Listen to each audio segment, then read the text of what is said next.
Hello বন্ধুরা, মালাস অ্যাক্টিভিটিসের পক্ষ থেকে আপনাদের জন্য অনেক অনেক শুভেচ্ছা, ভালোবাসা, শুভকামনা। আজকে আমার রেসিপি সুস্বাদু ছানার তরকারি।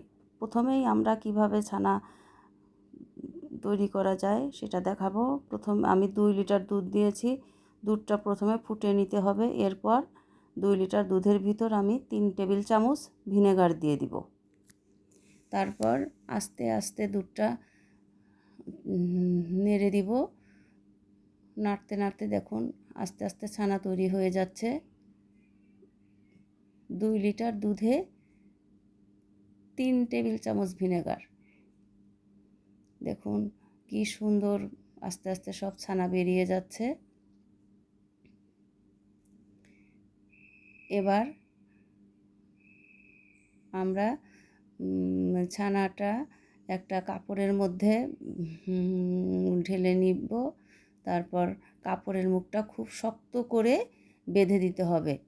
15-20 মিনিট আমরা কাপড়ের মধ্যে রেখে দিব। তারপর ঠান্ডা হলে কাপড় থেকে নামিয়ে ফেলব। এবার আমরা চাকু দিয়ে পিস পিস করে ছানাটা কাটব। দেখুন কি সুন্দর, একদম পারফেক্ট ছানা হয়েছে। এরকমভাবে খুব সহজেই ঘরে বসে ছানা তৈরি করা সম্ভব।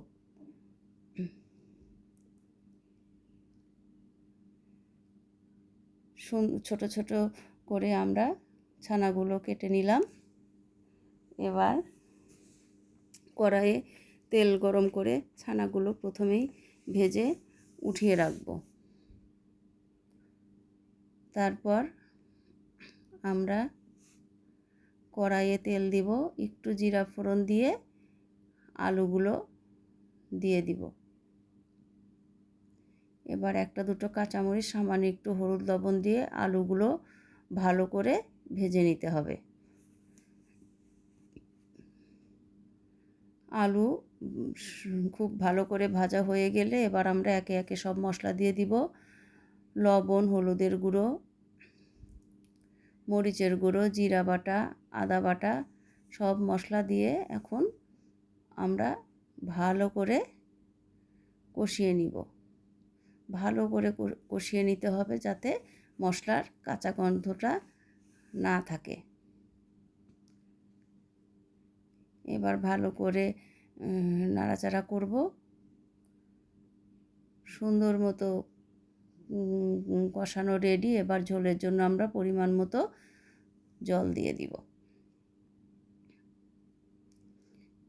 ঝোল ফুটে উঠেছে, এবার ছানাগুলি দিয়ে দিব।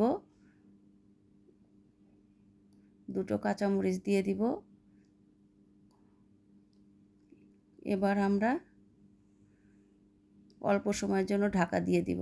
তারপর ঢাকা খুলে একটু হালকা গরম মশলার গুঁড়ো দিয়ে দিব।